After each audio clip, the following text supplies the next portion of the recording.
referee? Cherny.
Hello, hello, testing, testing. Hello.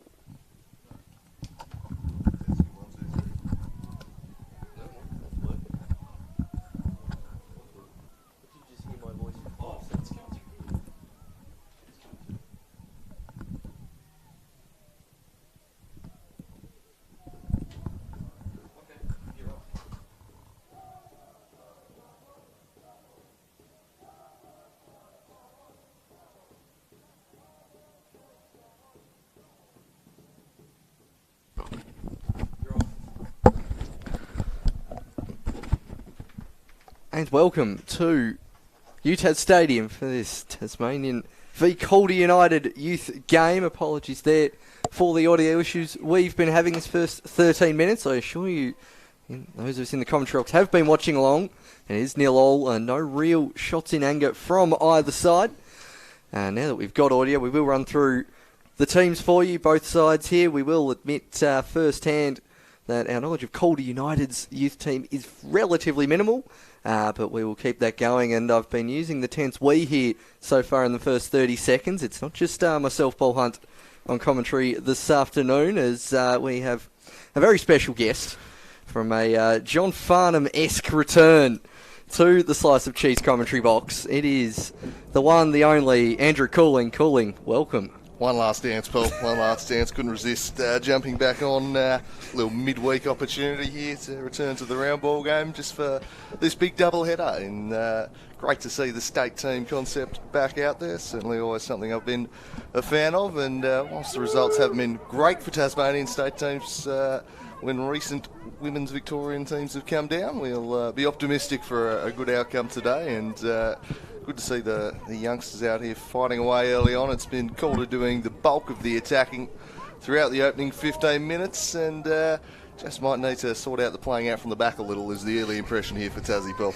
Yeah, I think the fact that no training session for the Tasmanian team really coming into play here for the moment. They obviously would have played against each other a few times in the Women's Super League or together in previous junior state teams, this Tasmanian side, but you can just tell not quite gelling so far in the opening 15 minutes, but still 0-0 here at UTAS Stadium, as we see one of the rare forays forward from the Tasmanian side early on, being well repelled there from Calder in their Calder United / Western United kits that they're rocking this season, and that's a lovely bit of play there from the striker Ramel through to Anderson, coming up against Ellie Lawson, who's cut across and brought that one out for a corner kick.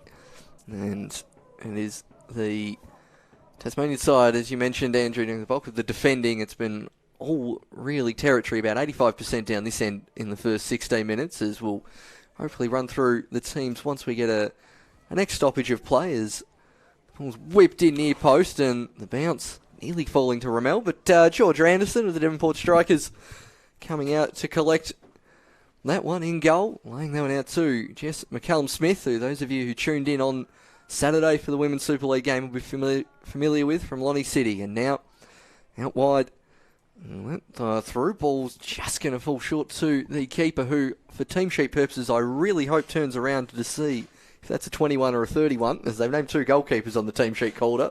This is about the second time they've had a touch and didn't turn around, so we'll get to the bottom of who is the Calder United keeper here shortly. And it's Anderson's another low pass out. So that passage moments ago, probably Tassie's best for the game, I reckon, end to end, just over hit the final through ball, but some nice distribution from Anderson with the throw. Some good play in the middle there. I think it was Kidd getting on the ball and playing a nice ball out to the right there. So settling a little bit, but as you mentioned, with a lack of training sessions, it's pretty difficult for a team that's filled with players who've never played together. A few club combinations, but by and large, these girls haven't played together before. Coming out against a team that trains and plays together multiple times a week, it's a pretty tough ask, and so far acquitting themselves pretty well, but certainly we understand there's a fair few challenges around games like this. Yeah, absolutely. I was just counting there along. I think there's 7 different teams represented in this Tasmanian Youth starting 11. Kingborough with the most players being represented. Both the Penrith-Benz sisters are out there. Bronte get on, as well as, well, it's in midfield. Let's quickly go through the Tasmanian lineup. You've got Georgia Anderson, Bridie Cooling, Eloise Payne, Ellie Lawson, Wanya Luarte, Kate Bernardsben, Holly Bernardsben, Bronte Gadon, Jess McCallum-Smith, Jess Shreve, Eloise Ben, and Amy Ollington, as we're going to have a really early sub. So starting lineup's just about gone out the window. Must be interchange. I'm guessing this must be interchange. So it's an exhibition game, and I've been told it's 11 subs. 11? Was what I was told from the referee's boss on Saturday, and that is Natalia Lazinski coming on, and I don't think there are any Warriors players on before. So he's now number 19 coming on, Enika Link, and we'll just get clarification as well on whether it's substitutions or interchange. Surely you'd give someone a bit more of a run than 18 minutes, I feel. So I do think you might be onto something. It's actually classed as an exhibition game rather than a friendly, so it doesn't even apply by the friendly rules. So if it wants to be interchange, it can. Yeah, I like it when they organise that. Just go, right, we're putting our own rules on this one. There's no points up for grabs. 11 subs, give everyone a go. And I suppose when you're picking a big squad like this, it's good to be able to give everyone a bit of a run out at some stage. Yeah, 8 players on the bench for Calder, and 1, 2, 3, 4, 5, 6, 7, 8, 9 on the bench for Tassie. So yeah, I reckon we'll see them as, I don't know if it's coming through the effects mic, a bit of active support coming through the microphone, which is United fans get behind the girls. The home side being drowned out in the support stakes. Plenty of the Western United fans, the Western support crew, kicking on for the whole week here in Tasmania. Caught up with a fair few of them on Saturday afternoon, and they were really making a week of it and staying up here, which is fantastic to see. And they're in nice and early to support their de facto women's team, as we see the ball come in from Cecita and Anderson. I reckon she's fumbled that over I the reckon line. she has too. Confusion and eventually a corner called. Well, she did her best to sell the confused look. It was over the line, but the linesman overruling there. It's a little bit sloppy from Anderson, that one, and a chance for Calder on the corner. But it's a good thing you mentioned the travelling supporters. I mean, that's obviously a big factor of whether the A-League teams coming down here are a success or not. Local crowd's one thing. The other thing is how much tourism dollar does it bring in? How many tourists are coming down? And if, you've got a few hundred Western United fans down here for an entire week, that's a good thing. It certainly is. If you look to the left, those at home, one of those bays in the left in that stand, they pretty much filled an entire one of them on Saturday night for the A-League game against the Mariners. So at short notice with competing events, no flights and accommodation in Launceston. They did a pretty good job, I thought, as that clearance from Lawson scrambled in the box, and at the second bite of the cherry, knocks it out of play. Ellie Lawson, the Kingborough defender. Big fan of the drums at football games. Yeah. It helps the atmosphere, I feel. Yeah, drums and a mega, it's all you really need. Some people want the elaborate flares and everything else. One bit of safe smoke at the front's fine, but just a nice bit of drums, I think, is it's certainly well worth it. As we're going to go, I'm going to go with Sakita throwing it in. Apologies for the pronunciation mistake there. If someone wants to correct us, please feel free. As we mentioned, I don't watch a great deal of under-19s MPLW. Victoria's the shot from range, and Anderson, well, it went through the fingertips and luckily went wide of the goal. Plenty of power on that shot from a good 30 yards out. And the crowd loving it.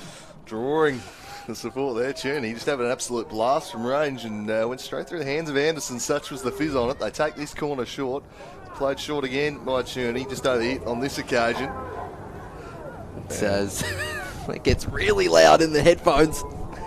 But there was plenty of them there, and they did, for the most part, turn up right before the Western United game when the Tasmanian teams were playing beforehand. But good to see them supporting their team early on. I'm just thinking for them and just essentially stereotyping those I met there on Saturday nights. And, geez, I hope the bar opens a bit earlier at UTAS Stadium than the 5:30 it did on, the 4:30 it did on the weekend.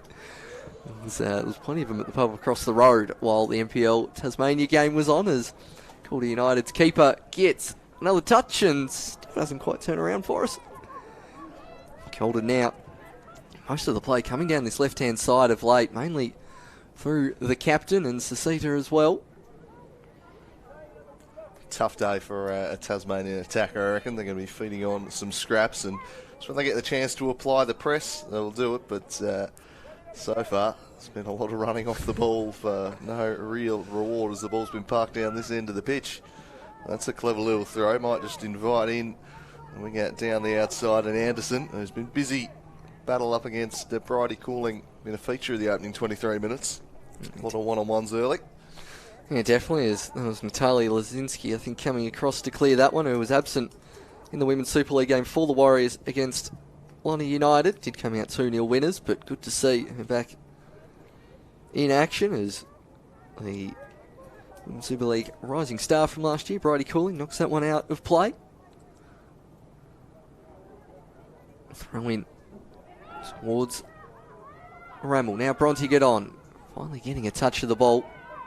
Again, 4 green and black shirts coming around as that looks like the captain, and in Turner that's down on the deck and has stayed down.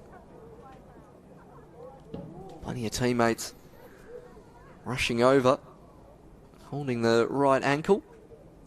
I think Tasmania are going to huddle up and essentially probably have a bit of a tactics and a bit of a mini team talk here in the centre circle in the 24th minute.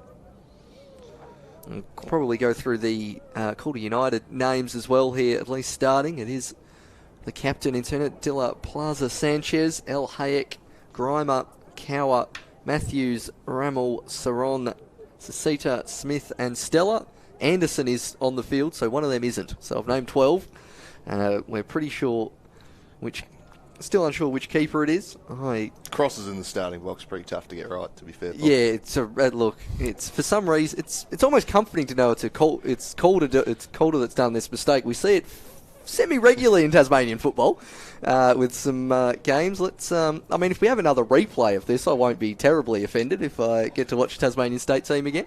Yeah, well, Alana Cherny was on who just wandered off there, and that could be a big blow for Calder because she's looked very tidy on the ball early on. A lot of their good play through midfield was flowing through her, looked very comfortable on the ball. Hopefully that's not the end of her afternoon, but it will be for the time being. She's just been taken off as Tasmania look to launch an attack down the left. It's Allington out after that one, trying to keep it in play, but it'll be a throw in an advanced position. Tasmania hadn't had a lot of looks in this area of the field. Can they make something count here? Bronte Godon offers a bit of a searching lead. She's certainly a player they want to get the ball to the feet of. The throw into the box, just into space really, and was dealt with pretty comfortably. Calder will turn into attack here. It's Tavelski who did the defending there. He's just come on for Cherny. This one to Bonnert's Ben. Back again, Kate Bonnert's Ben. The twin sisters down at Kingborough have been so impressive over the last couple of years. Cooling just lobs one over the top, but I don't think that one's going to be tracked down. And a goal kick only. So scoreless through 26 minutes. Tasmania will be happy with their defensive efforts, but just like to see if they can get a little more clicking in the attacking third. And just confirming this is the under-19s game. A question coming through on the Facebook chat. The senior team on at just after 4 o'clock. And then the Western United v Wellington Phoenix A-League game at 7:05. As well as Calder trying to play a searching ball forward to Ramel, and she looks down the line towards Anderson. This has been the main attacking outlet for Calder this afternoon, and it means Bridie Cooling has had plenty of touches of the ball, mainly doing that and knocking it out of play under some pretty constant pressure from Anderson. As now it's the left back in Sasita, looking for the run around there of her teammate. That one whacked clear from Cooling.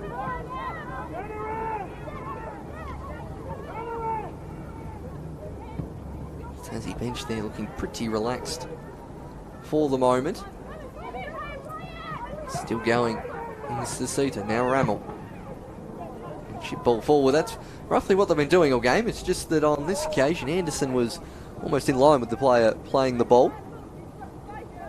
Pretty big pitch for under-19s women's football too, this one. I don't know how many, I'm not sure about the Calder girls. I wouldn't have thought so many of the Tassie players would have had too much experience on pitches this size.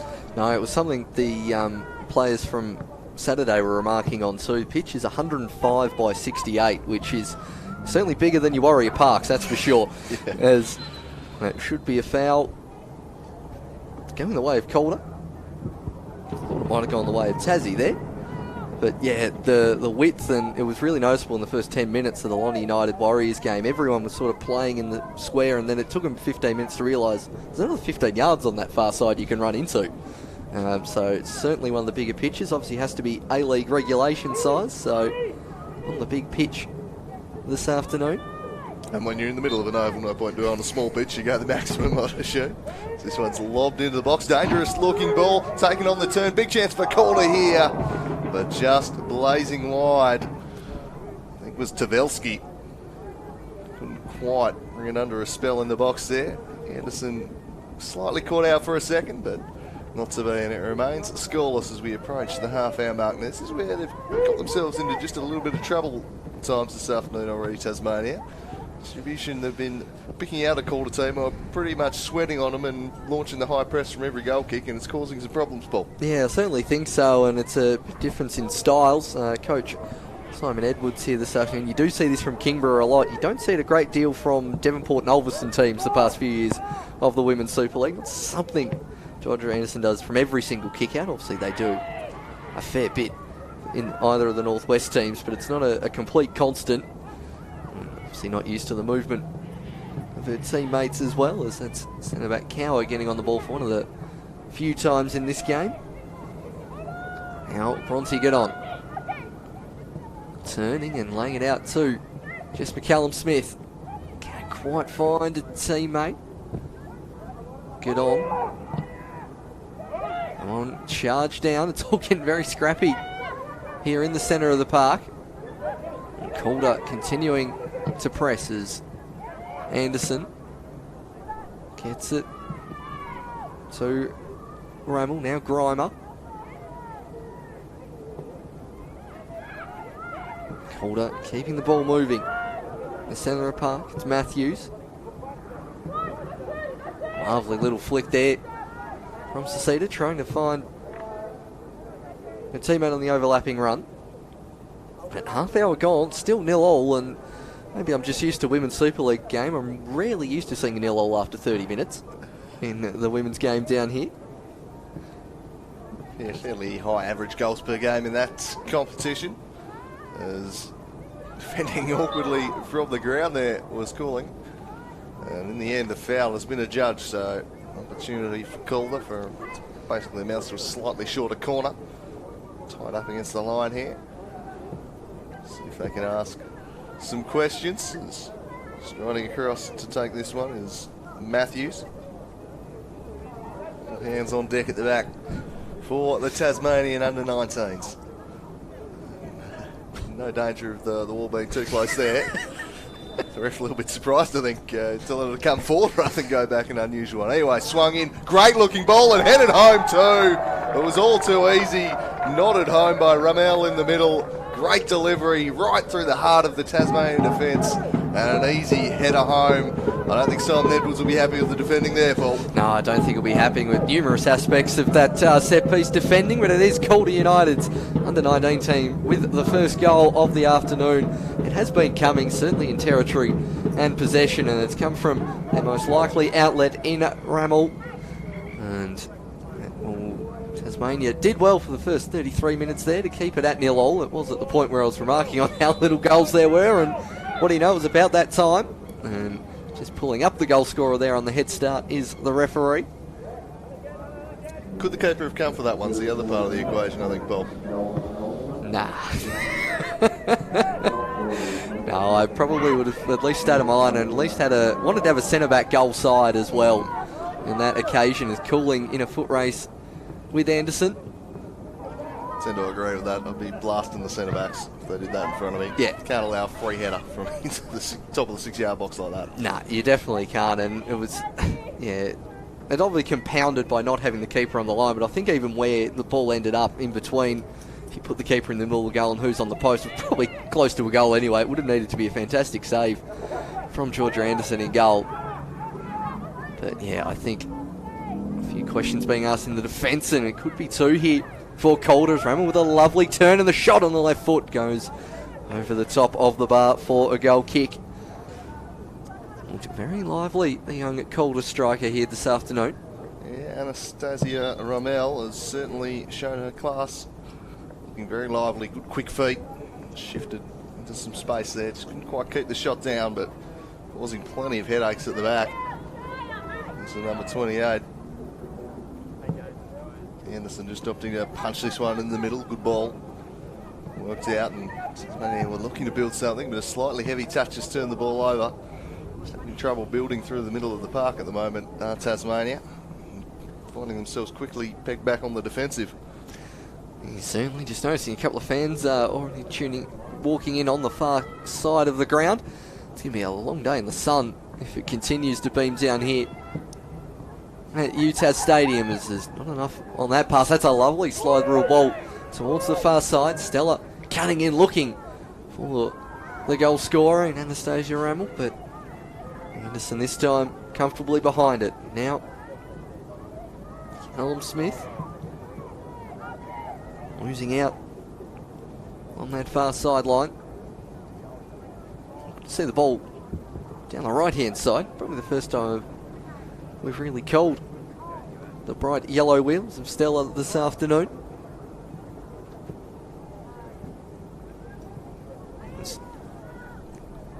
Throw in. We'll end up with Calder. First time shot from Rammel, and Anderson gets behind this one and opts to go her preferred long kick from early on, and that one's just going to continue as we're about to have 6 subs by the look of it for Tasmania. Absolutely love this game happening, but it's really testing your knowledge of players all wearing different numbers, and you're really having to go by facial expression here. I hope the referee's not going to be pedantic and issue yellow cards for incorrect subs. Bidwell, Swain, King, Luarte. Kid. I already said kid. No. Someone else. Someone else. Link, maybe. Tony, as you're about 3 inches away on ball duty there, if you want to message us who that missing person is, if you're tuning in with a headpiece down there. Anyway. It's hard to see. The mass sub has occurred, so will this just inject some energy? We're only a step away from my dream of full-on American style, in possession, out of possession, entirely new 11 sunning onto the field. We're close to that reality, Paul, as Calder trying to attack down the right here, but that one's well defended. Surprised we haven't got that college football thing where they have the different sign up to see which defence you need to sub in and off for. We could be in that kind of range here. Pretty rare you see the old six-pack substitutes. This one's whipped in. Headed straight up in the air. Belted away. It'll be called to retain possession of the football. They've been running Tassie ragged this afternoon. Sasita plays a nice 1-2 and sends it across. They're lining up at the back post, and really it was wasteful in the end. A little bit rushed. 2 free players in the box. It was good work from Sasita. Tassie also nearly brought undone again, Paul. Yeah, certainly. And I think in that massive 6-pack of subs, I don't think they're quite a lot of a left winger there, as the left back has dropped off, but there was no covering help there, causing 2 Calder United players to be completely wide open there, as one player who's a constant, and so is trying to get on, who's continuing to run around it now. It falls to Link. Now Luarte playing a bit more centrally, at least for the moment, or shifting out to the other side. Very versatile. So plays a bit further forward for a club side occasionally as well. That's well blocked off, but good body work there from Grimer.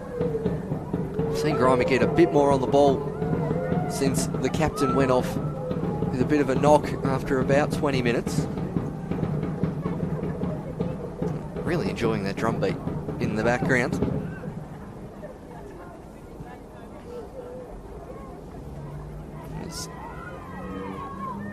Stella looks to find Grimer. There's been plenty of space down this left-hand side. This time, well cut out by Lazinski. A bit of space to run into here for Tasmania. The left winger hasn't quite got on their bike yet, and allows the covering defence to come across and back towards the keeper. Is that Mia Kane who might have been the last person? Yeah, that is definitely Mia Kane up top. Yeah, so there's the one we missed coming up. On the second page of the substitutes list here, we've got you get a double-paged two-page subs list. And here's Mia Kane. He's got the experience of having played on this pitch a few days ago. Now again, plenty of space on this left-hand side. Ball sprayed out wide to Ramel up against Luate. Connie Luate holding her up well and will concede the corner. That's probably 5, but the referee has a different idea of that. Okay. It's one the referee's assessor will just note down from the first half, I think, there. Luate wasn't even appealing for it. No, ran back to get in defensive position. That's usually a dead giveaway. You know, sometimes in that position where you just overturn it. Yeah, I think Anastasia Ramel just a little bit miffed at that one. Probably rightfully so, but they'll win the ball back pretty quickly anyway. As Tasmania will defend the situation, but Calder doing a nice job retaining the ball and stroking it round. Matthews works this one around the corner, and overlap from the left has been an important part of Calder's attacking play. Once again, and building nicely. Ramel, the offside flag eventually raised. Offside was Ramel when Sasita played it to her. Yeah, Georgia Anderson had her hand up about 10 seconds before that was called.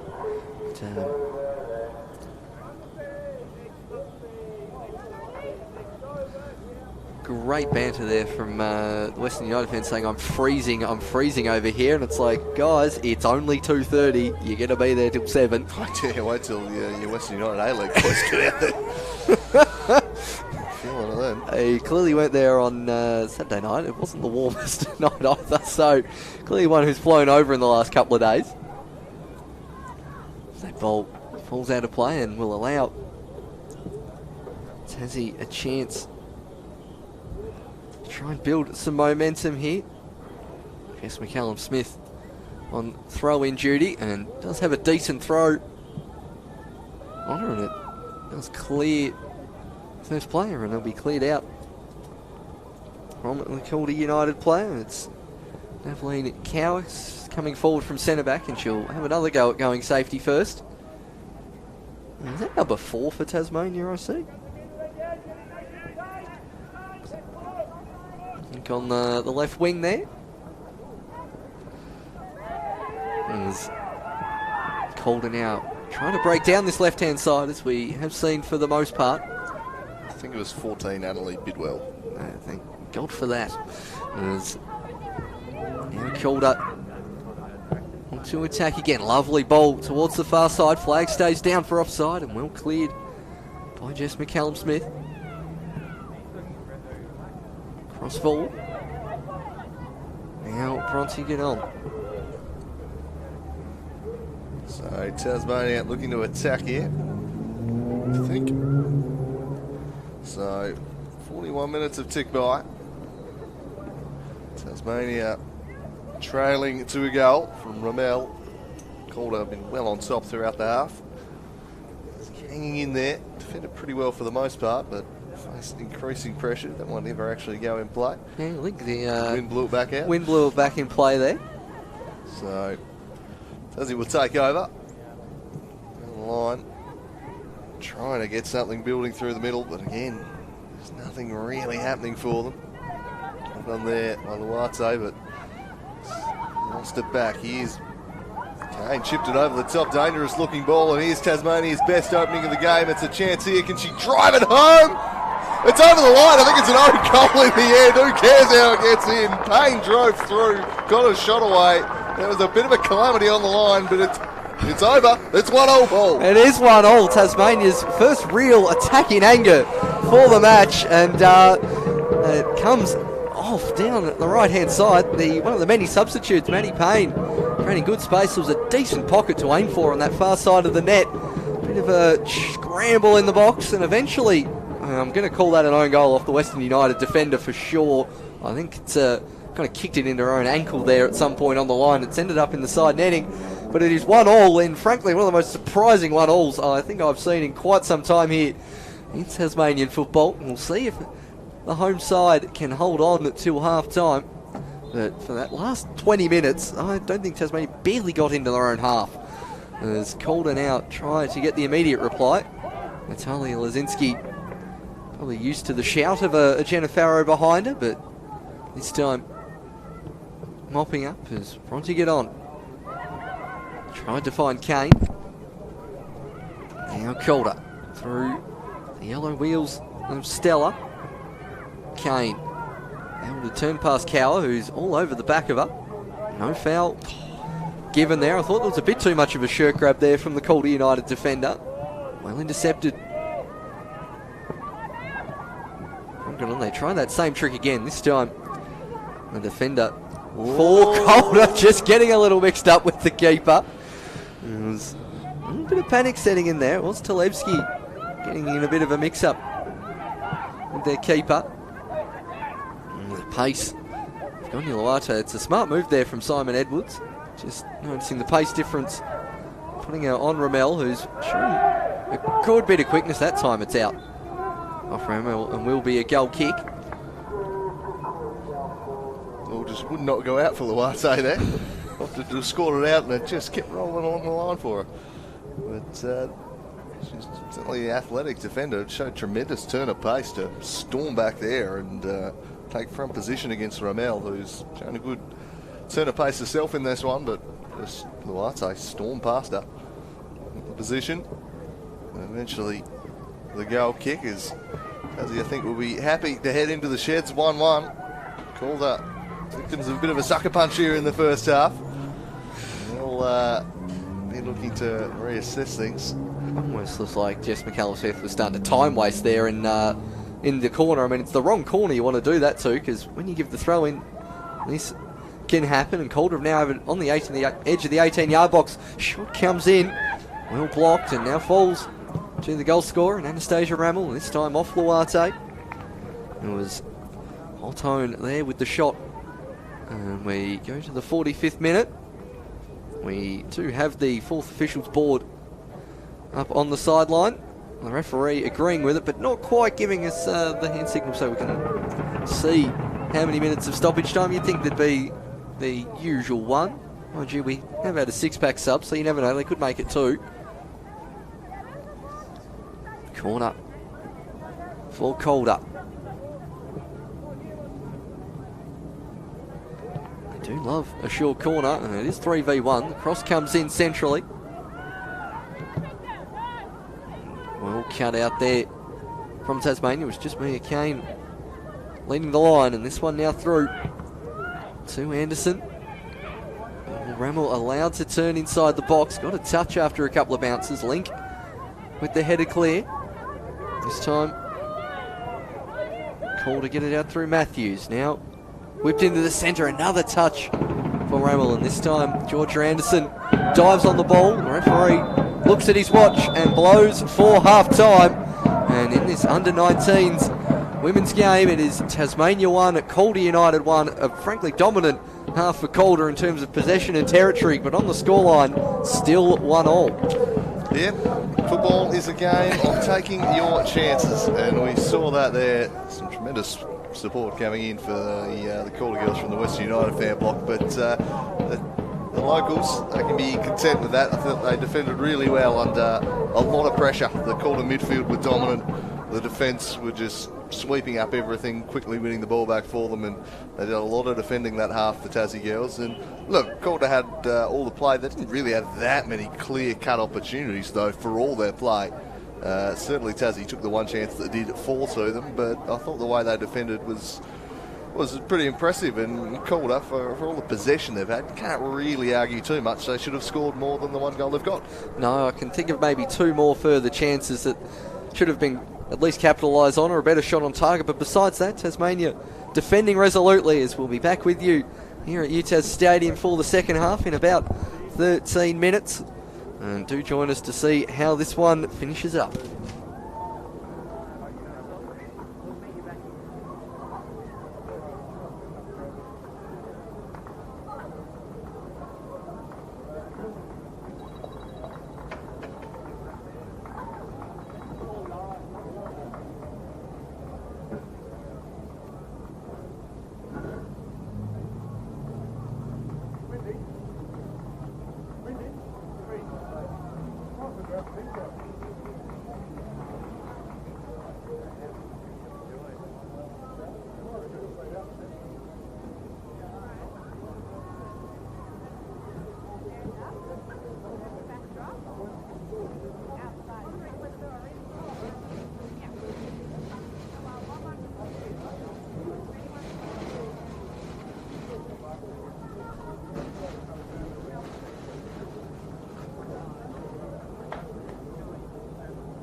How's it going? How are you? You doing the main game from up here, or are you Not from up here. Not? From the other stadium. I'll be nicking off after the first game. Yep. After this, but Stefano will be coming up here to shoot the second game. Okay.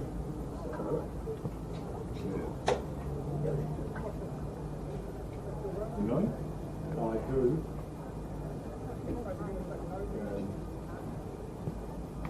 Why aren't you starting doing that?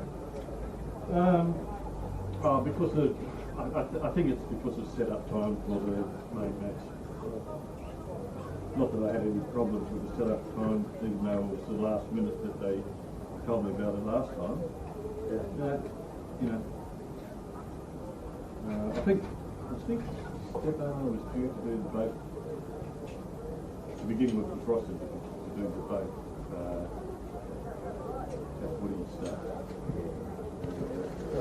They just changed it around, you know.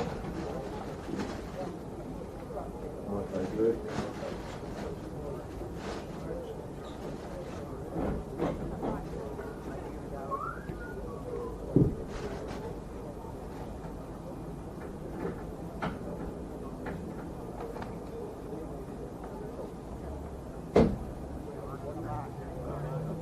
How'd it go the last time?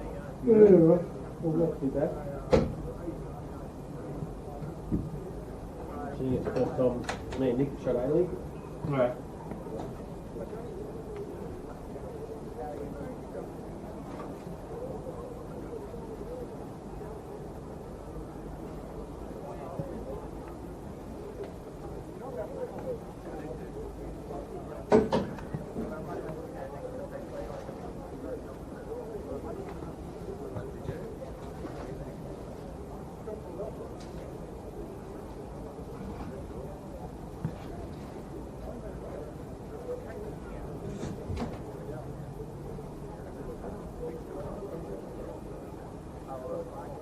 So Stefano's coming in and doing the next game. Yep. And then you're going to shoot the main game and then go to I'm doing the stats again.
And we're back for the second half between the Tasmanian under-19 state team and the Calder United under-19 side.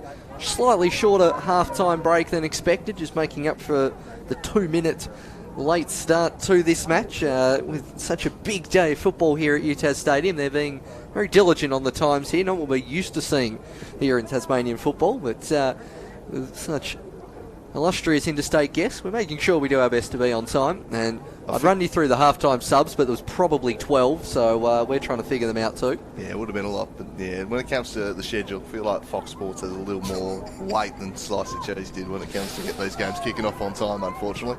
But look, means we're going to be on schedule for once today, which is great. I was going to say, it's not something we're used to here terribly at Slice of Cheese, although I have to say the NPL games down here this season have been kicking off a lot closer to kick-off time. I've missed a couple at South Hobart this year when I go to rock in 5 minutes late, and they're actually 5 minutes underway. But anyway, we are back as Tasmania with frankly holding a surprise 1-1 draw.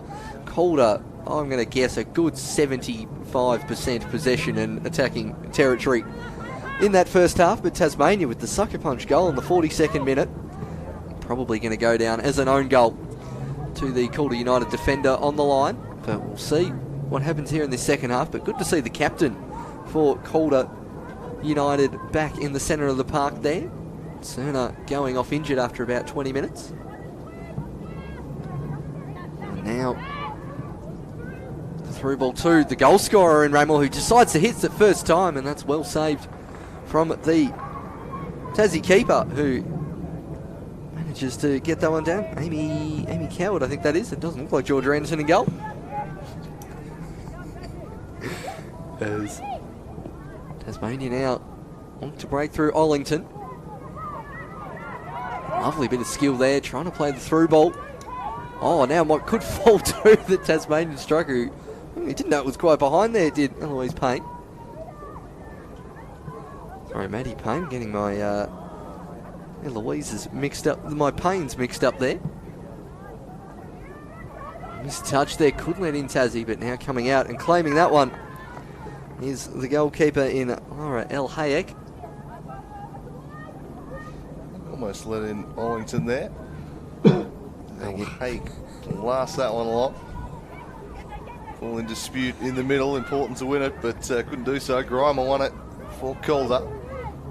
Turned it back over though.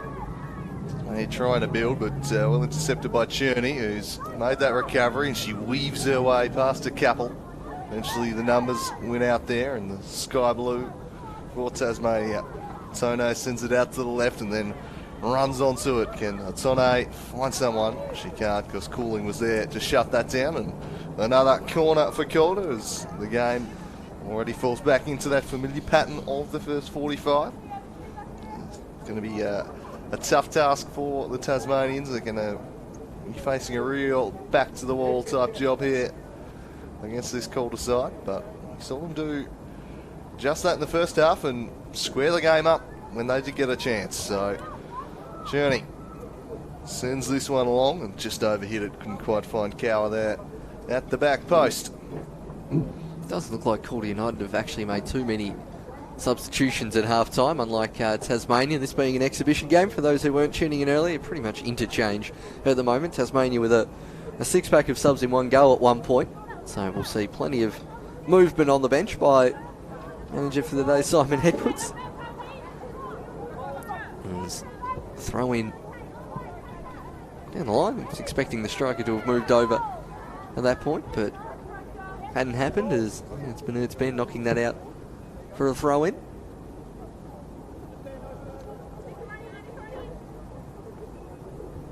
Referee calling the Calder United player back.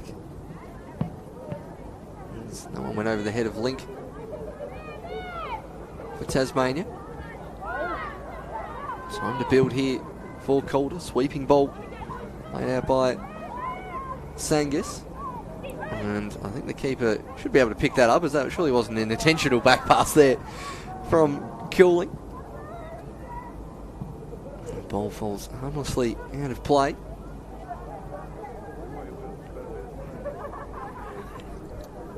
And again, we we saw with the... Oh, no, there is someone out there. The Women's Super League games, there was a bit of unintentional time wasting going on there as there was no one to retrieve any balls on that far side of the field on Saturday afternoon. So good to see that's been rectified for the game this afternoon. That's a decisive pass forward.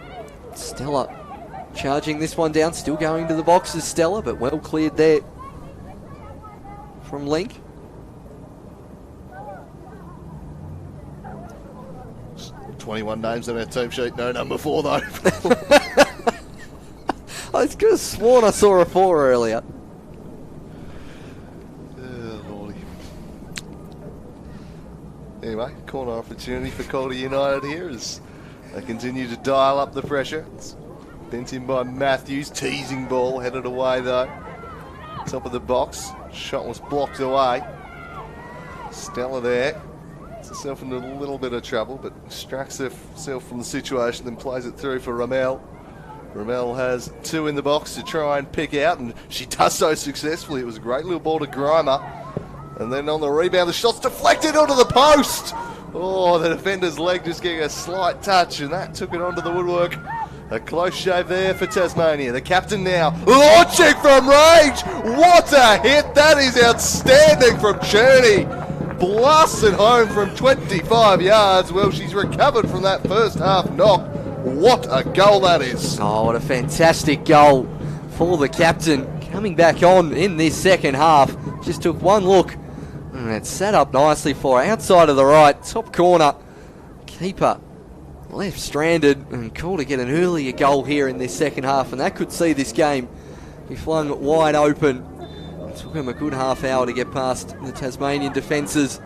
And now Tasmania need to open up and attack, and with passes like that, it's going to be quite difficult as they could get another one here as the mysterious number 4 for Tasmania strides forward and intercepts well. Now, turning around, thought that pass was going to go to Ramel, but eventually knocked back to Sangus, who's come off the bench here at half time, and that one's going to run out of play. Does look like Calder have made a few subs, although it's Cower intercepting that one. The Tassie players trying to keep warm on the sideline. Cherny. Ball forward by Sangus to Ramel. Trying to get past 2 Tasmanian defenders. And Aline Kidd doing very well there.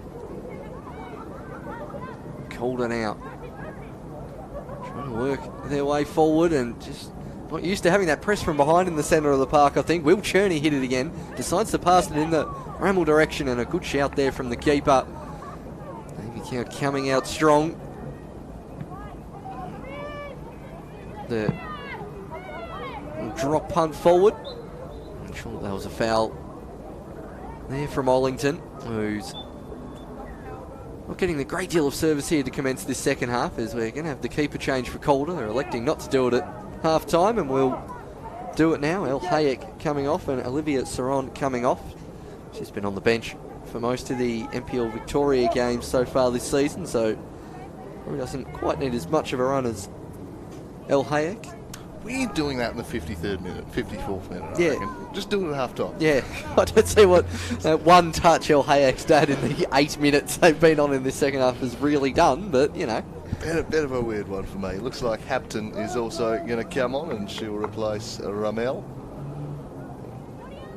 So, a couple of switches made there by Calder, now in possession of the lead thanks to that wonderful goal from Alana Cherny, who got sick of trying to pass their way through a pretty tight defence and said, I'm just going to blast this past all here.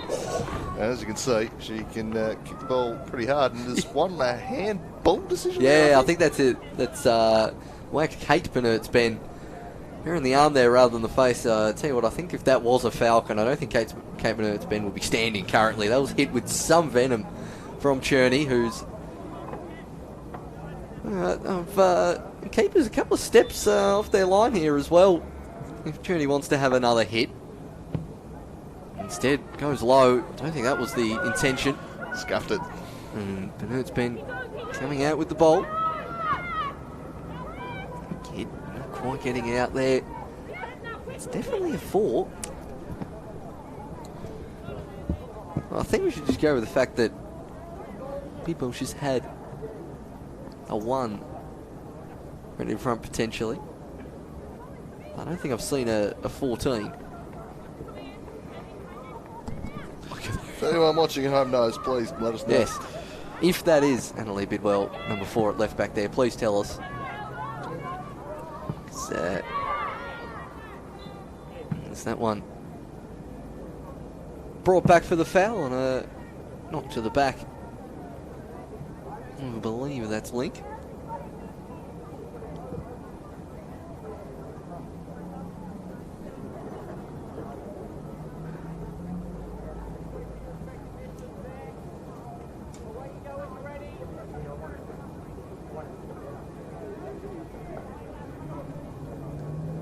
Not opting for the short set pieces from that range like we saw in the first half, nearly bringing Tasmania undone a couple of times.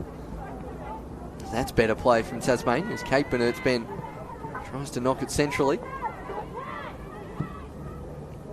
Back to Cherny, who again is seeing plenty of the ball when on the park. Good clearance there from Cooling.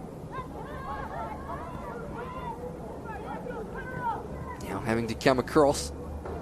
Defend once again as Otone brings the ball forward.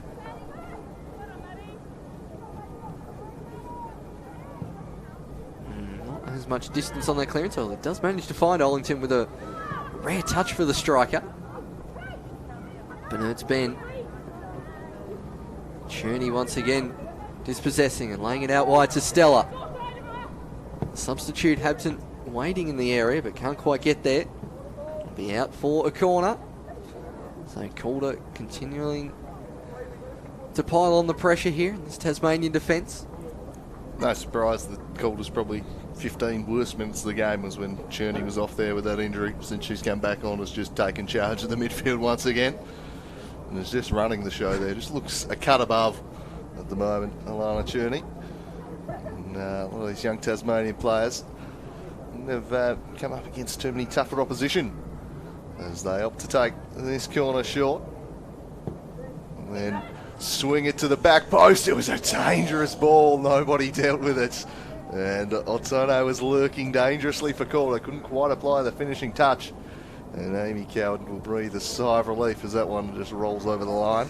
Yeah, certainly will. Just eluding every Tasmanian defender. And probably don't see this too much in local Tasmanian women's football at least. 5 Calder United players are in the frame off the picture. They're really pressing high from the goal kick.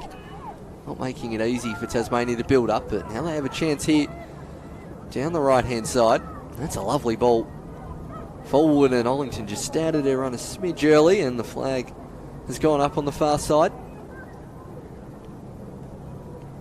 It's probably Tasmania's best chance of getting another one, just using the pace in behind as Calder pushing up the pitch, playing a pretty high defensive line. They've got a little bit of speed.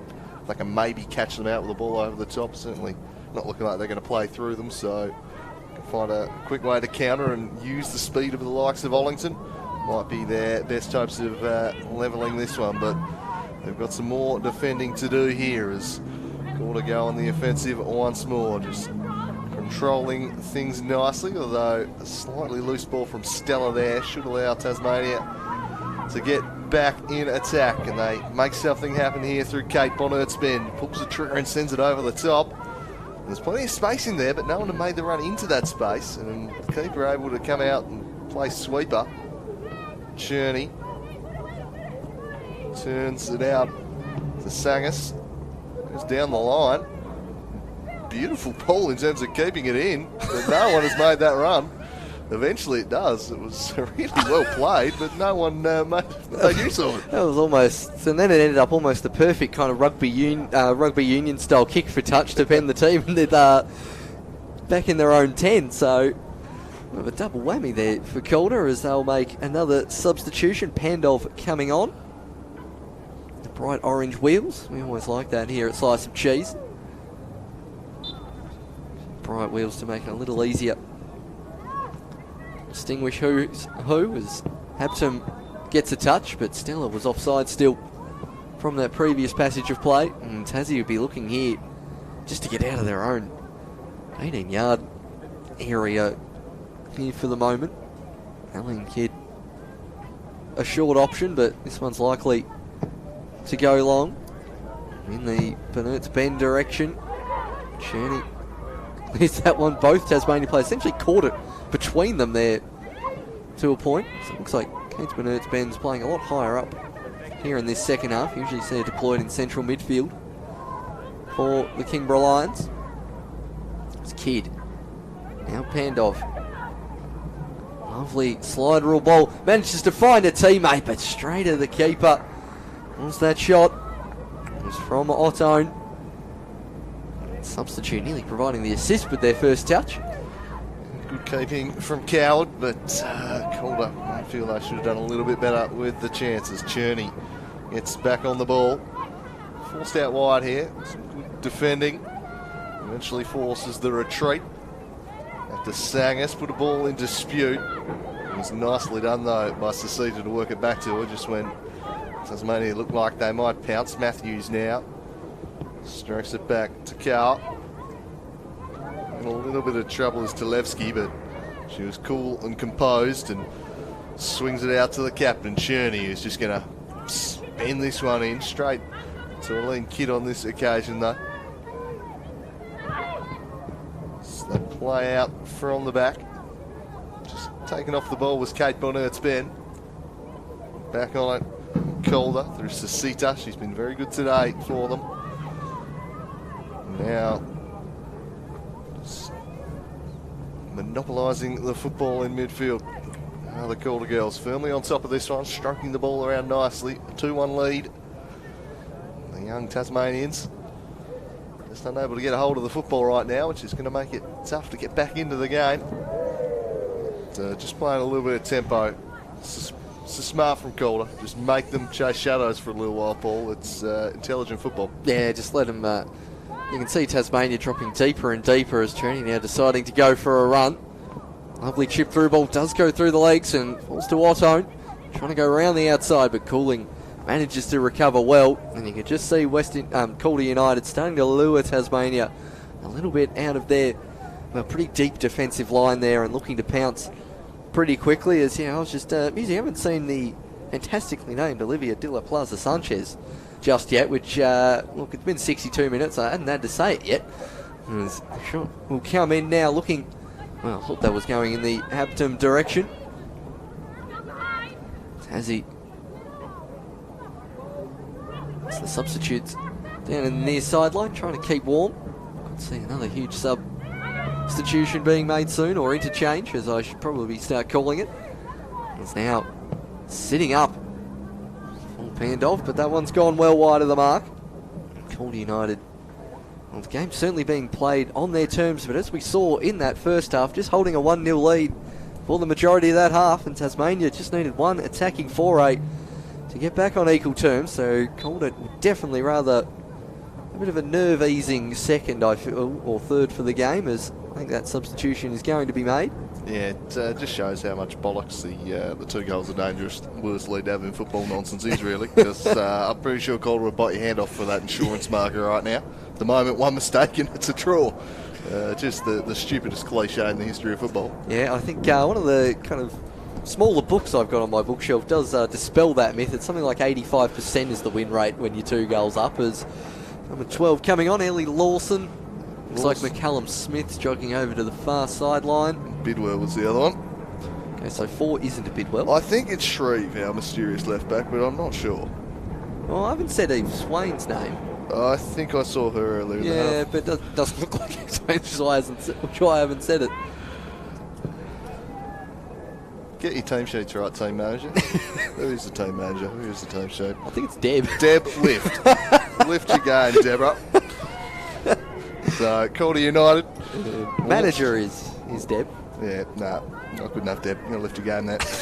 It's Calder United. Attack down the left. Swings it out in front of a Tone, who's showing a good turn of pace, but Cooling has industriously defended that right flank all afternoon. She's been very, very busy because they have launched a lot of attacks down the flank. Probably less over the wind direction in this half, but certainly been pretty pretty involved in the contest as Bridie Cooling, the Rising Star winner in the Super League last year.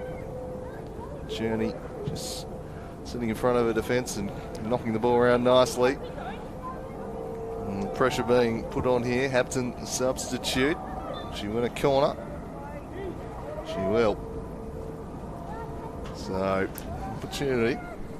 So, the producer is starting to save on the power bill. I don't know, I got mine this morning. I was in credit, so this is what something I really need to do.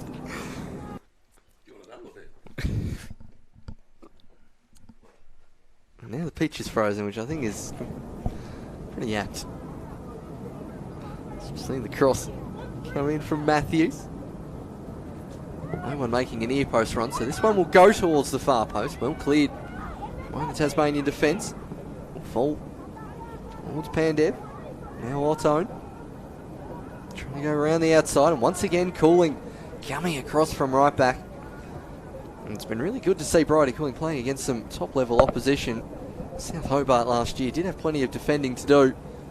I was curious if the Rising Star would step up, and I think mainly because of how much action's been down there, has been one of the Tassie players that's really been able to display their talents this afternoon, as Stella's the only option available in the centre, and that one's going to roll wide.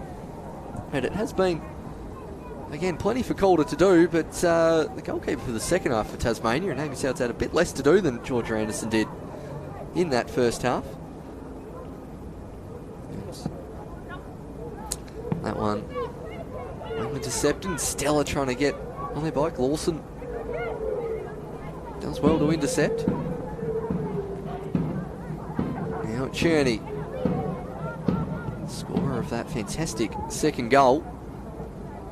Like a open play version of the goal Leah Gubb got on the weekend from a similar range, although Leah's was a set piece. Long bomb Leah at it again, was she? Yeah, tricked it up this time and went outside of the right foot curler rather than just straight chip, just to mix it up a bit, as Cherny somehow managed to keep that one in. Another goal on the weekend, scored by Bonnie Davies, who will see both of them in action after this game in the senior games. It's a lovely ball in the Habtom direction. Could still fall for the Calder striker. Habtom trying to turn and get a shot off. Plenty of blue shirts in the way, and the keeper coming out to block that shot from Ottone. And acres of space there on the left-hand side. And good save there from the Tassie keeper. Yeah, it was well done, Cal. That was brilliant from Hampton in the build-up, though. Did so well to control that and get it across to forge the chance for Ottone. Just super skillful stuff there from the substitute Hampton. And almost unlocking Tasmania. Some good keeping from Amy Calder, who's been called into action a couple of times here in the second half to keep it at 2-1. The short corner's been worked well here, driven inside. Wasn't initially dealt with by Kate Bonner's Ben, but was able to get it away eventually and present another corner opportunity for the Victorians. 2-1 their lead. Pretty comfortably, but I'd dearly like a third just to perhaps put this one away. So they're still hanging around and struck late in the first half, which will give them some hope, but really under a barrage at the moment as yet another substitution has been made. Just wait for that one. And it looks like it's going to be from Calder, as I can see. Is that Habtom coming off already? Seemed like a short run. If it was, we'll see if we see 35 from this corner. The referee just there temporarily counting how many players are on the pitch too. No, there's Habtom's in the 6-yard box, so it wasn't.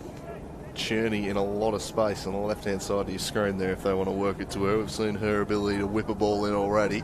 Don't be surprised if that's where they're heading here with the corner routine. Just go straight there, and it eventually does get there, but not quite enough pace on that one, as it gave Tasmania enough time to close the captain down. Now Ottone on the left-hand side, trying to get the ball in, and well cleared there from Payne. Here we go from Cherny, lofted ball. It's going to sail a bit too far wide of the goal. And missing Stella as well on the right-hand side, who's played every minute so far for Calder United. Most of the defence hasn't seen too many changes, but they've still rotated a bit as this Calder United under-19s team. Tassie now trying to keep possession with Callum Smith. Back towards Lawson. To go back to the keeper, who's pass out. A little underdone. That's pretty dangerous play there from Tasmania, whacking it back towards the penalty spot. They'll do well just to clear it from here. And still trying to play their way out is Tassie. They got a bit lucky there, did the home side. Now Ollington, who's dropped deep to get the first touch of the ball for the first time in about 10 minutes. Killing. 3 green and black shirts around her. But now Calder, look to break. Look at the pace. Down the right-hand side, eludes that one and goes for the shot. Oh, puts it top corner. How about that from Calder United? Matthews doing likewise what her captain's done and centre midfield partner's done, and that makes it 3-1 to Calder. You've got to say they've deserved that third goal. It's certainly been coming. They've been knocking the ball around Tasmania's penalty area for most of the half. Tasmania, to their credit, have defended it really well on the ground, and both their goals have just come from players going, you know what, enough of this. I'm just going to have a crack from range. And just like a captain earlier, Matthews has hit that one to perfection. In off the woodwork, a 3-1 lead. Well and truly deserved for Calder. They're getting the reward on the scoreboard now. And 2 spectacular goals we've seen here this afternoon. Fantastic work from Calder, as we see another couple of substitutions being made by Tasmania. Yeah, see, there's Swain. Yeah. we play enough games against Swain in futsal to know what she looks like. She's definitely wearing 18, so we'll get to the bottom of that. There's Aline Kidd's coming on. I can see Mia Kane in the centre of the park. That looks like Lazinski smiling down on the halfway line, and it is from Natalia.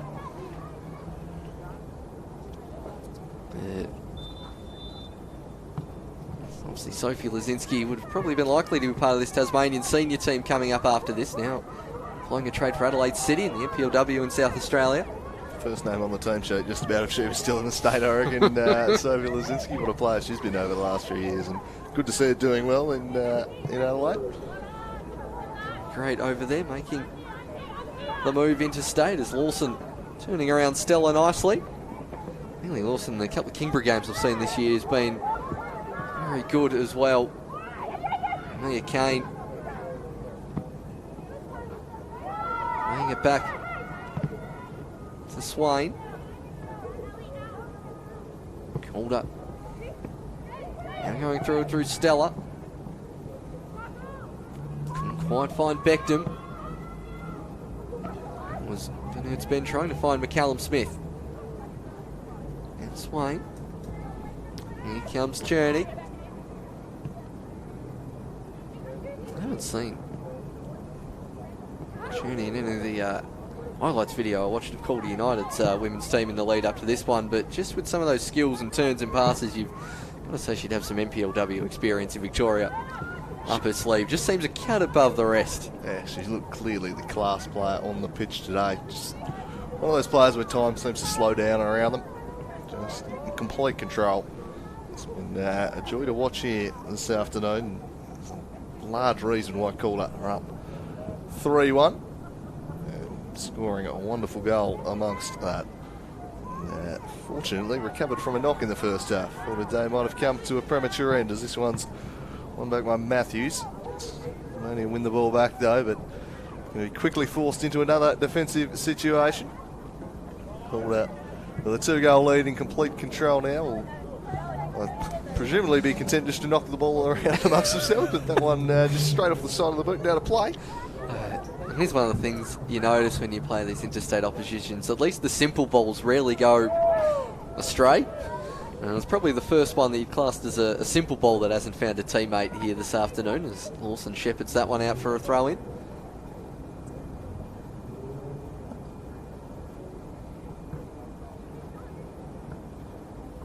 Throw goes long. Looking for Jess McCallum Smith, who was really good in that Launceston United v Olympia game on the weekenders. Great touch for Cower. Tassie winning the ball a little higher up than what we've seen for most of this half. Now trying to play their way out through Cape and Ertz Bend, looking for their diagonal for McCallum Smith. It's been a while since Tassie's had this many hyphenated last names in her state team as well, as It's a lovely ball forward. Oh, that's managed to pierce the entire defence, and so it gets a finger to it.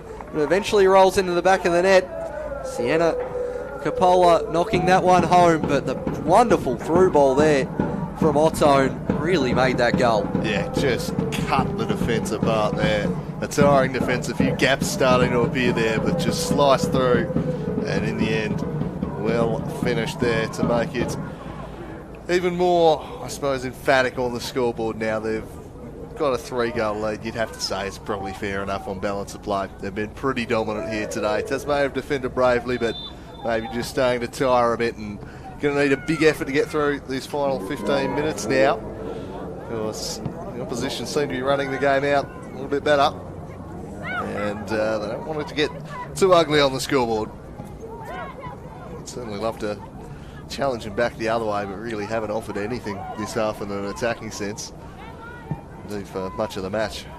It looks like Cherny's now just dropping into centre back, such as, I guess, the little pressure that defence has been under. They can try to push a few more players forward and get them a few more touches, as that one's come off, and Mia Kane having to do plenty of running up top at the moment.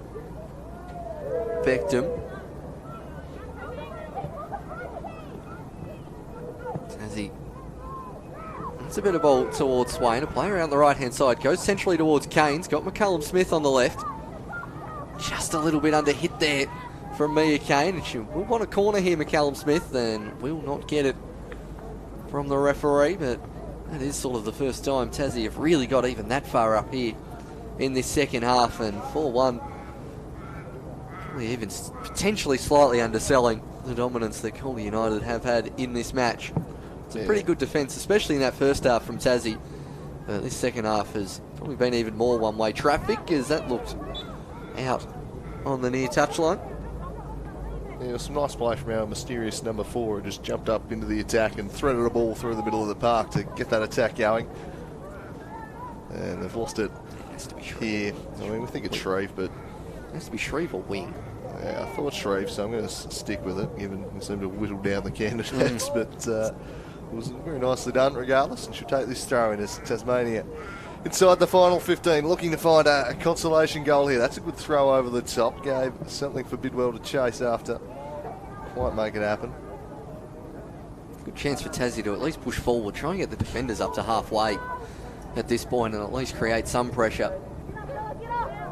Throw in straight over to Calder United, and they can potentially counter here as Wilson just loses out on the 50-50, and another one in the centre of the park goes the way of Calder United.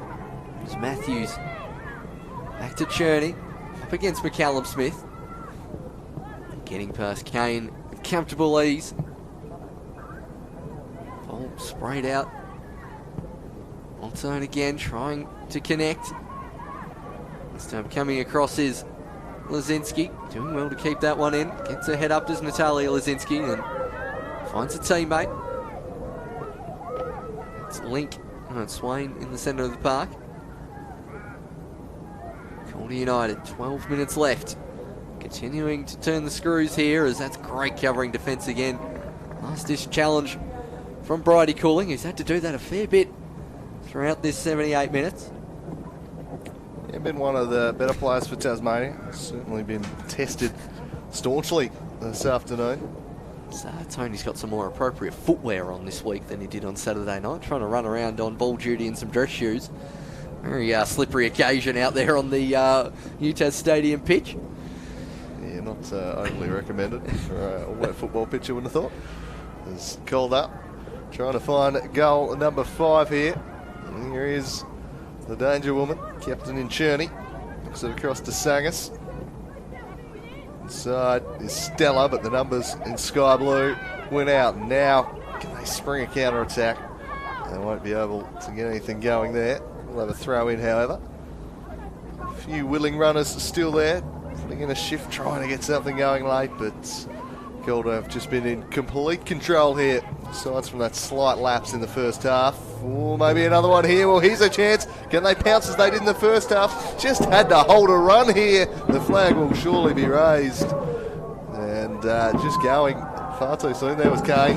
It was beautifully open and just couldn't stay in line with the last defender. Way too eager there, Mia Kane, and I was furiously pointing out there was a player on the far right-hand side who was actually onside that would have been a good pass there. Is getting stuck in. There is Ganonu, who's going to help the opposition up there or walk away. But yeah, Mia Kane. He was definitely offside. Definitely offside was Mia Kane. As free kick taken in Cherny. Back to Talevski. Kane continuing to charge down. The goalkeeper Saron getting a touch. Spraying that one out wide to the most recent goal scorer in Capola. Seeing a couple of less substitutions being made here by Tassie in this half, and as soon as I say that, the referee seems to indicate there's about to be some. I wouldn't be surprised to see if... I haven't seen Gonya Luate in this half, so that's probably a likely one, and here's one of them. Well, here's Shreve coming on now, so maybe it was wing. It has to be. I mean, we've gone through everyone else here. Presuming the numbers are accurate.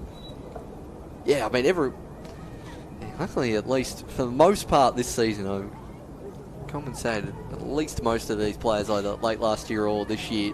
Some of the newer teams in the WSL as McCallum Smith strides forward. Well cut out there from Sangus. Unorthodox attempted clearance there from Bernert's Bend, but eventually retrieves the ball. Lozinski. Not quite enough on that one for McCallum Smith, but it might fall to the Lonnie United winger eventually. Keeping it in, back to Luate. Teammates combining. Tassie now got that down the left-hand side. Some familiarity between players, as we mentioned in the first half. Hadn't even really managed to get a training session together. Had this Tassie team. This one ball forward looking for Kane, and Saron will come out and just knock that one back into the 18-yard box to pick up. Bernert's Ben's had the right idea in the midfield. Just been knocking those diagonals over the top every time she gets it, not messing about. Fortunately, hasn't quite been on the same page as their attackers at times. They've just kind of either held the runs or gone a little too early in the previous occasion, but she's had the right idea. You don't have time to sit on the ball and string short passes together. Just knock her over the top and run onto it, and they've got a rather fortunate free kick here. Yeah, well, again, fortunate free kick, but if not, play the advantages. Tassie was about to turn forward, and I mean, I know it was probably 2 or 3 versus 4 or 5 Calder players, but when you're playing just the occasional through ball, that's sort of all you really need. Is we hope this is just Shreve on the free kick. Lofted ball, getting plenty of purchase on that one. And it's been off the Cape variety out there on the far sideline. Looks like at some point Bronte Giddon's come back on the park as well. Kane clearly peeled off into the centre of the park there. Wasn't quite in the frame to collect that one, as Saron, who's had a few more touches, and that one not the best. Leave that one for an offside, Kane. You're not offside. The play should keep going here, McCallum Smith. And general confusion all around there about who was interfering with play or who wasn't. And eventually the offside flag will be raised.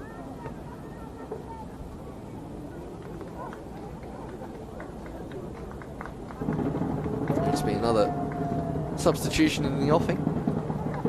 It's always pretty assumed in this kind of match. It's Calder United. Well, they don't seem to be anywhere near attacking here, and Kane can go around the outside and knocks it wide, does Mia Kane. Well, Calder United, since they've got that fourth, have ended up going more defensive and defensive.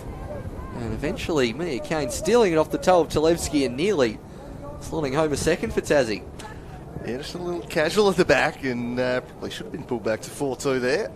And just as they did late in the first, nearly able to pull one back and punish a mistake there at the back. Not to be, though, as it remains 4-1, 5.5 remaining. There's Calder on the attack again, but Luate's very assured in defence when she's been on the park today. I'm surprised she hasn't played a little bit more, to be honest. It's Calder. Not too far away. Finishing this one off in the under-19s. First of two exhibition games we've got before the A-League game here tonight. Senior teams, Tasmania and Calder, leading next to see Western United faithful really dialling it up here. Yeah, my drum goal. My calls to turn the crowd effects mic down a smidge. It's falling on deaf ears. Quite literally is. Kane onside this time, trying to peel off the back of Kalchich, who's come on the pitch and peeled, and Saron whacks that one clear. Lawson back to the keeper. Cherny up against McCallum Smith, who try and keep this one in play and run down the line as Jess McCallum Smith. Here Kane in the box waiting and doesn't quite get past the first defender in Talevski. Continuing unopposed down the wing. Calder United, Stella. Not terribly happy with her work there as Shreve. Now, good on. Back to Bernard's Ben. Looking forward towards Sister Kate as Saron comes a mile out of her box. And unfortunately that one not quite getting towards Kane, but I wasn't quite sure what the keeper was doing there. Just underestimated how close Tassie player was to the ball. I think she was never getting there first. It was a bizarre decision to come flying off a line, but no harm done in the end. There was plenty of coverage back there to stop the cross, but nearly inviting another late opportunity for Tasmania. Pushing hard here late on to try and find the consolation goal. They've not stopped battling away. They've been outmatched in this game, but they've not been outworked. They've kept fighting away and they're trying to push on and find something here late on. Still working hard up the pitch is Bonnert's Ben. Whereas this one in short. Squaring ball, not a good one though. And Calder will clear the area. Although only temporarily, and then Cherny just says a little more decisively, let's get it on out of here.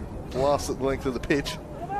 Tremendous boot on it, as we saw with that second goal. Such a sweet hit. What do you reckon? Cherny or Matthews for goal of the day? I'll go Cherny. Just looked a little cleaner off the boot for mine. The other one just sliced a little. I like the swerve of Cherny's. I feel like that fools any keeper. I don't think Cherny's was a bit closer to the keeper, but just had that swerve factor to it that made it look nice and spectacular. As under pressure as Amy Cowper clears that one safely out of her box. We're going to have another chip shot here from range. Oh, it's put over the top of the keeper. Well, they've both been bettered. Yeah, they have been. 35 out. That one even further out. And that one comfortably knocked home. I think it was potentially Matthews again hitting that one. I'll be honest, I wasn't even expecting the hit from that one. Yeah, just catching the keeper out there. Coward just a little off her line. Just an inch or so. Give an inch, they'll take a mile, and disappeared straight back over her head. Awkward one for the keeper there. And that will make it 5-1. An emphatic scoreline now for Calder. It's been an impressive display from them. And very comfortable winners down ball. Yeah, certainly is. Cape Bernard's Ben continuing to close down, and other than Bridie Cooling, who I think has been really impressive this afternoon, I think Cape Bernard's Ben has not done too badly. Obviously having to do a bit more defensive work than we're used to seeing the Kingborough Lions midfielder. Used to spraying a few more passes around.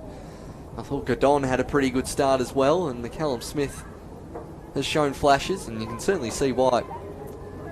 A couple of them. Well, Cape Bernard's Ben still being noticed by a few people from the mainlands already. And really showing their wares. That's a lovely dink through ball to Cape Bernard's Ben, who just off balance wanted the cross towards Mia Kane, but that one goes well wide as we tick towards the 90th minute. Let's assume they'll have 3 minutes because that's how it always is. We've had 4 goals and umpteen amount of substitutions. Now Capella, just not quite on the same wavelength with the teammate there. Pandov, let's move towards left back. Started a bit higher up when initially subbed on to Pandov. keep going to say Pandev. Goran, the Macedonian great. It's just ingrained into me to think of that. Still knocking around at age 37, banging in goals for Macedonia's team in Euro qualifying, as victim unintentionally charges that one down, and we're not going to have any stoppage time here this afternoon. The referee blowing for the full-time whistle, and it's Calder United under-19s 5, Tasmania's under-19s 1, and on the balance of play, you've got to say a pretty fair result. Calder United dominating possession and territory, I think running away, deserved winners, Andrew. Yeah, deserved winners. I suppose Tassie can take comfort in the fact that 3 of the 5 goals were pretty ridiculous worldies from long range. I think it was Sangus who got the last one, the fullback getting in on the action, just blasting one. The keeper caught off her line, Coward, after having just distributed the ball. She was chipped. That followed some pretty spectacular goals from Matthews and Cherny, blasting it from long range. Not much the keeper could do about those two. The last one just caught off a line, but look, a lot of learning would have gone on for those young Tasmanian players today. A step up in class, I think, for a lot of them. And yeah, I think you saw a well-oiled unit who play together week in, week out against a team of talented players, but one that just lacked the cohesion. Players weren't quite sure where people were running for each other. It's going to happen in a rep game when players who don't play together are playing together for a first time in a match. It doesn't get much tougher than that, Paul. It really doesn't, but I think if that's the main takeaway, where it's that obvious that you notice that, you can kind of pick it apart. You can kind of say, you know, the talent difference isn't astronomical between us down here in Tassie. We're not completely miles off. We just need to play more of these and play them together and actually have a training session. So I think all the players out there have done exceptionally well. Calder United doing well for the run out as well. I don't believe the under-19s had played 3 games in a week like they will be this week. They're back in action on NPL under-19 duty this weekend. The Tasmanian players going back to their Women's Super League clubs as well, and that's where we'll leave you here this afternoon from UTAS Stadium. For the moment, the Calder United senior team up against the Tasmanian senior team, coming up shortly in about half an hour's time. The Western United supporters really cranking up the noise, but we'll leave you with UTAS for the moment. Back in half an hour as Calder United run out comfortable winners here this afternoon.